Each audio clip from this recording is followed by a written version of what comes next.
bonjour. Heureuse de vous retrouver dans un autre moment de langue, cette fois-ci avec la comparaison. Alors, je vais essayer aujourd'hui de vous aider à exprimer convenablement la comparaison. Alors, commençons par l'observation. Alors, nous avons une phrase simple ici. Il se comporte à la manière d'un grand artiste. D'accord? Alors, la comparaison dans la phrase simple peut s'exprimer par un nom, un groupe nominal, un pronom, un infinitif, etc., qui sont introduits par une préposition ou bien une locution prépositive. D'accord? Alors ici, nous avons une locution prépositive, c'est à la manière de. D'accord? À la manière de est une locution prépositive qui a servi d'exprimer quoi? D'exprimer la ressemblance, très bien, entre un comparé, qui est ici le sujet il, et un comparant, qui est un artiste. D'accord? Très bien. Passons maintenant au deuxième exemple. Il ressemblait à sa tendre mère. D'accord? Alors, l'outil utilisé dans la comparaison dans la deuxième phrase est un verbe. Très bien. Alors, on a utilisé ici le verbe ressembler. Donc, ressembler à, ou bien sembler, paraître, avoir l'air. D'accord? Ce sont des verbes qui expriment la comparaison. Alors, cette comparaison que nous avons exprimée ici, d'accord, elle est établie entre un comparé qui est le sujet il et un comparant qui est sa mère. D'accord? Très bien. On va dire ici, très bien, on va retenir que on peut utiliser une locution prépositive pour exprimer une comparaison, comme on peut aussi utiliser un verbe. D'accord? Ici, on a essayé d'exprimer un rapprochement. D'accord? C'est un rapprochement, ce n'est pas une différence. Alors, nous avons aussi deux autres exemples. Alors, il a autant de romans que moi. D'accord? Alors, ici, nous avons utilisé non pas un verbe ou une locution prépositive, mais on a utilisé un adverbe. Très bien. Alors, nous avons utilisé autant de. D'accord? Alors, autant de, davantage de, plus de. D'accord? Ce sont des adverbes. Alors, il a autant de romans que moi. Alors ici, le comparé, c'est le sujet il, et le comparant, avec ANT, c'est moi. Très bien. Alors, il a autant de romans que moi. La quatrième phrase, nous avons la Terre est pareille à une grosse boule bleue.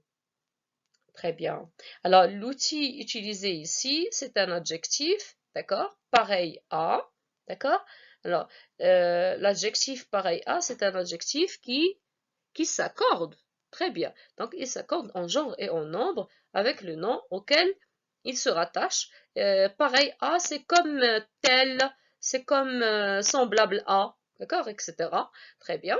Donc, qu'est-ce qu'on a essayé de comparer dans cette phrase? On a essayé de comparer un comparé, qu'on appelle ici un comparé, c'est la Terre, et un comparant qui est la boule bleue. Très bien. Passons maintenant au dernier exemple. Comme tous les amateurs d'art, il collectionne des tableaux. Très bien.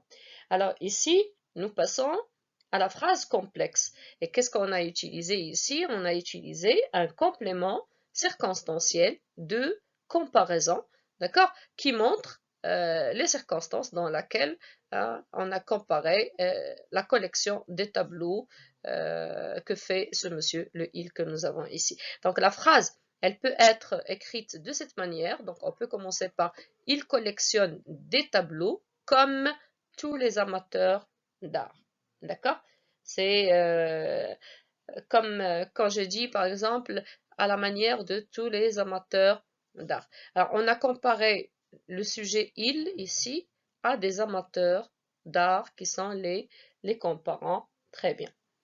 Alors, nous allons passer au degré de la comparaison. Alors, nous avons 3 degrés dans la comparaison. Alors, nous avons l'infériorité, la supériorité ou l'égalité. Très bien. Alors, les comparatifs. Alors, les comparatifs, ils sont nombreux.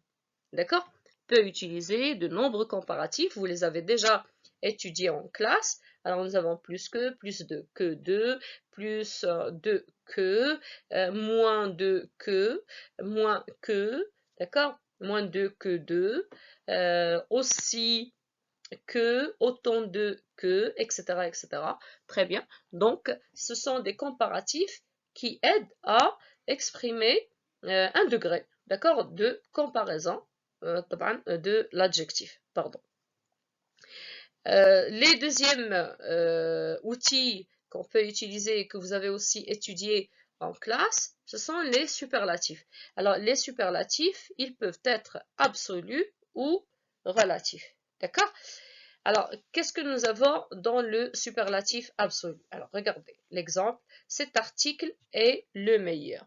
Alors, quand on parle d'un superlatif absolu, on déduit, d'accord, soit par expérience ou par exagération, qu'une personne ou une chose, par exemple ici cet article, d'accord, il a atteint un niveau important, d'accord, donc il n'est donc nul besoin de comparer cet article, par exemple ici, à d'autres choses, d'accord, ou bien à d'autres articles, car il n'y a pas mieux que cet article. Vous comprenez? Donc, je dis, par exemple, cet article est le meilleur.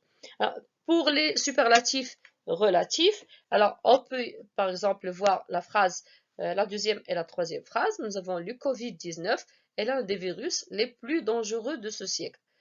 Alors, le superlatif relatif utilisé dans cette phrase, c'est les plus de, donc je peux utiliser aussi le plus de, d'accord, etc. Donc, il est possible de comparer à l'intérieur ici d'un groupe de personnes ou de choses des éléments qui ont un degré plus ou moins élevé, d'accord, par rapport aux autres. Donc, pour comparer à l'aide d'un superlatif relatif, je peux utiliser à la fin, ou bien je dois utiliser, comme il y a des fois qu'on ne peut pas utiliser le de, d'accord?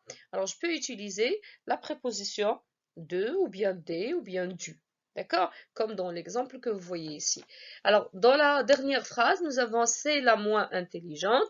Donc, la moins, c'est aussi un superlatif qui est relatif. D'accord? Mais cette fois-ci, il est utilisé sans la préposition.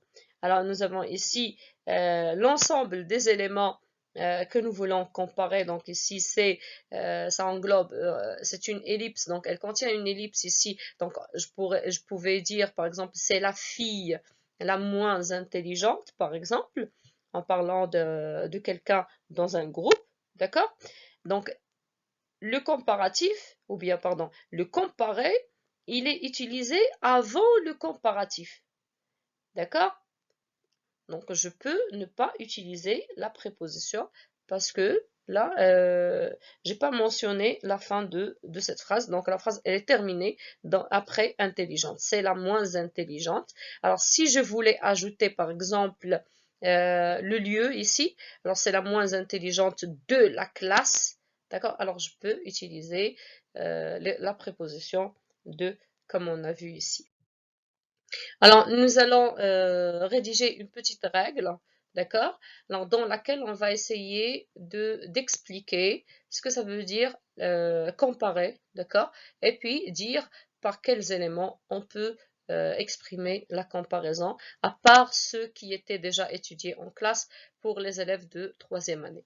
Alors, comparer, c'est rapprocher des choses, des êtres, des idées ou des actions pour souligner un rapport de ressemblance, de différence ou de proportion entre deux éléments.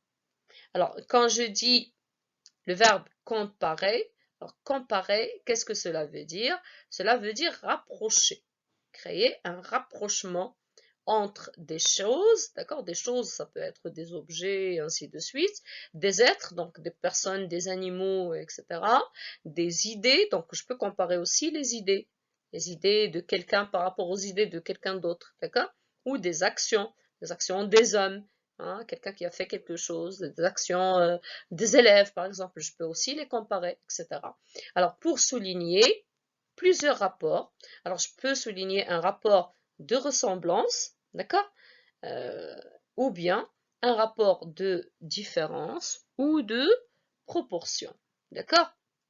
Alors, quand je dis un rapport de ressemblance, alors, rapport de ressemblance, c'est comme quand je dis hein, les deux dames, par exemple, qui regardent ce tableau, hein, se ressemblent. D'accord? Alors là, je peux exprimer la ressemblance dans cette phrase. Hein, les deux dames qui se regardent se ressemblent. D'accord? Ou bien qui sont assises devant moi se ressemblent. Alors, je peux exprimer aussi un rapport de différence.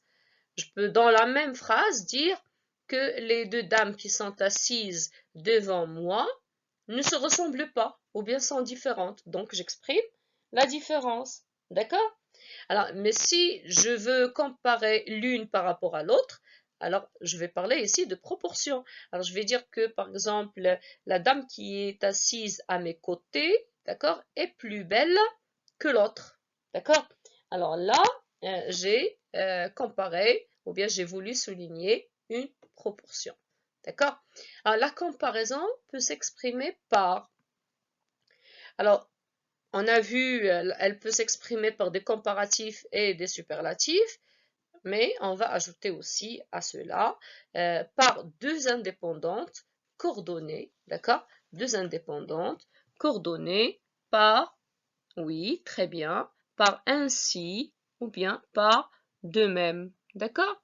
Alors, je peux dire, par exemple, il marchait du matin hein, à la tombée de la nuit, virgule, ainsi se passèrent ces journées. D'accord? Ou bien ces semaines en campagne. Très bien. Alors, une proposition subordonnée conjonctive comparative qui est introduite par comme ce qu'on a vu dans le dernier exemple, dans observation, de même que, autant que, plus que, moins que, etc. D'accord? Alors, quand je dis une proposition subordonnée conjonctive comparative, donc nous avons déjà un exemple donné dans la fin d'observation.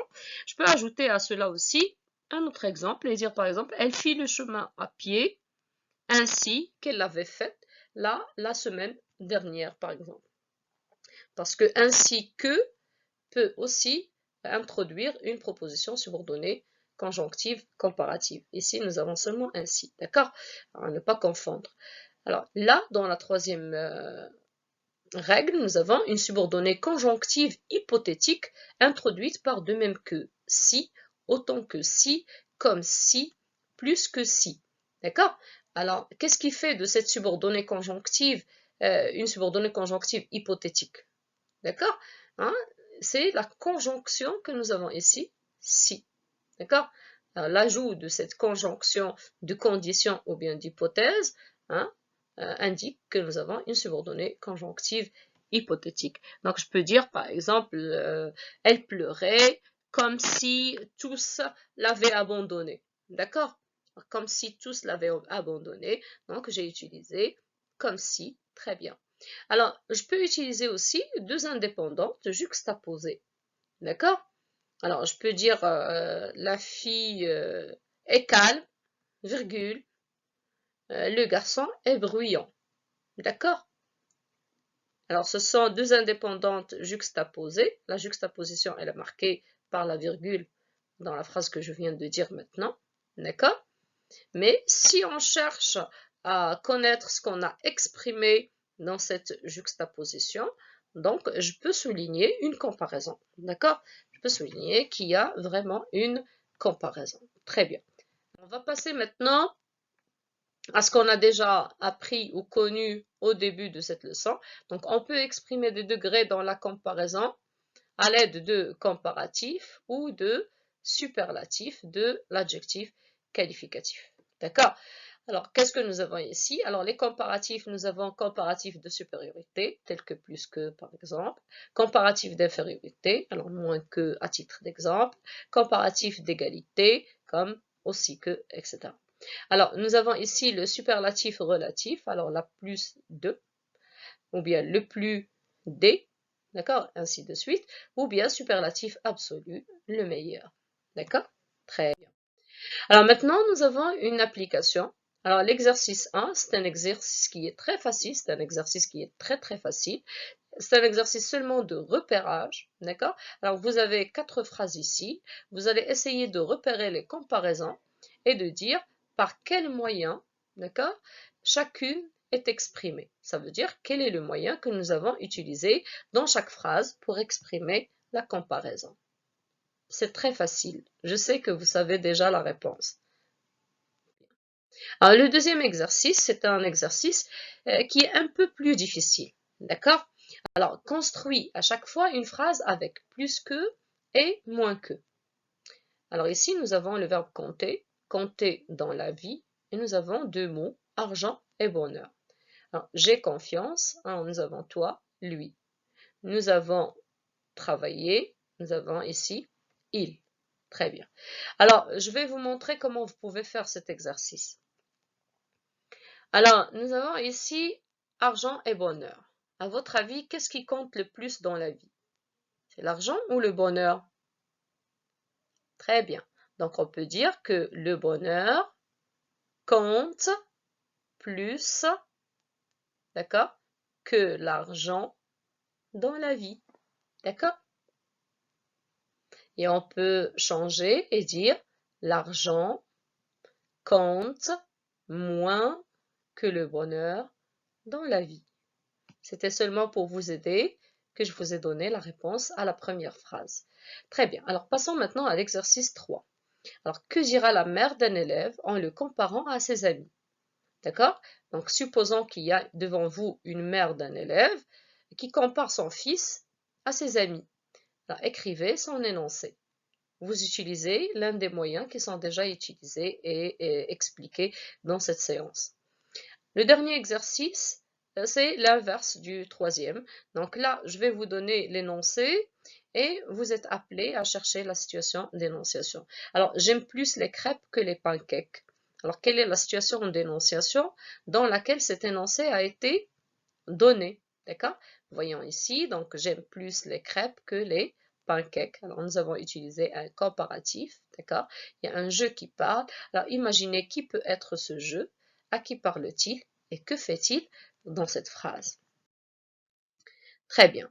Alors, à la fin de cette séance, je vous prie de bien faire les exercices chez vous, d'accord? Vous pouvez les remettre ou bien les soumettre à votre professeur de français via l'application sur laquelle vous êtes en train de travailler maintenant en période de confinement. Comme vous pouvez m'écrire les réponses dans les commentaires, je vais essayer de les lire et de répondre à chacun de vous. D'accord?